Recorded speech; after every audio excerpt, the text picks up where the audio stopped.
Alger. Retentissement mondial, celui du producteur Harvey Weinstein. Claude François qui est mort au milieu de C'est le premier jour de l'Euro. Et maintenant, écoutez Yuri Gagarin.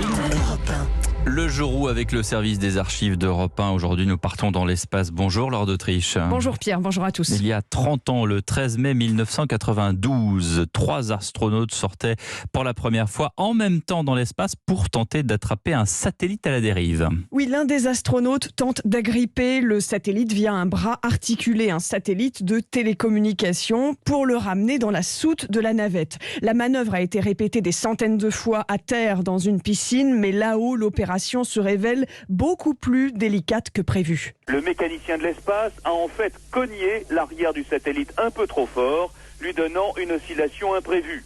Pour ne pas risquer une collision avec la navette qui vaut 2 milliards de dollars, le commandant d'Endeavour a préféré prendre le large. C'est une scène digne d'un film de science-fiction. Le satellite fait la taille d'une camionnette et il échappe aux astronautes comme une savonnette. Un essai, un deuxième, puis d'autres. Les ingénieurs dans la salle de contrôle de Houston aux États-Unis se mettent à applaudir, mais c'est un faux espoir encore raté. Le système de capture, constitué d'une barre de 5 mètres de long, n'a pas pu être verrouillé. Le satellite s'est une fois de plus éloigné, légèrement déséquilibré sous l'impulsion donnée par l'un des astronautes. Une nouvelle et sans doute dernière tentative devrait avoir lieu la nuit prochaine. Les techniciens ne comprennent pas pourquoi l'opération ne fonctionne pas dans l'espace alors que tous les entraînements au sol étaient parfaits.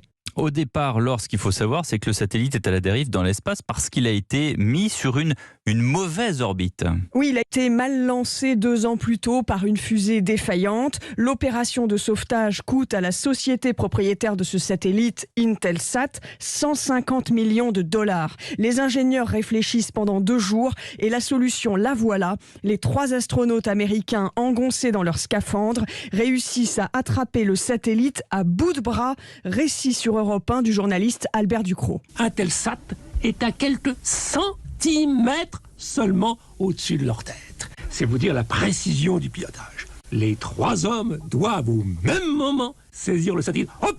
Opération réussie. Les 3 hommes tiennent le satellite tourne. C'est la réussite. C'est historique. Pour la première fois, 3 hommes sont sortis dans l'espace en même temps. L'astronaute français Michel Tonini dira « Nous avons eu la preuve que la présence des hommes dans l'espace est nécessaire et qu'ils ne peuvent pas toujours être remplacés par des robots. » Merci Laure d'Autriche. Ça fait du bien d'entendre Albert Ducrot. Il y avait un ton quand même à Europe numéro 1 à l'époque avec Dominique Souchier, avec Dominique Bressot, avec Eugène Sacomano. Parlez comme ça 7h26, restez avec nous.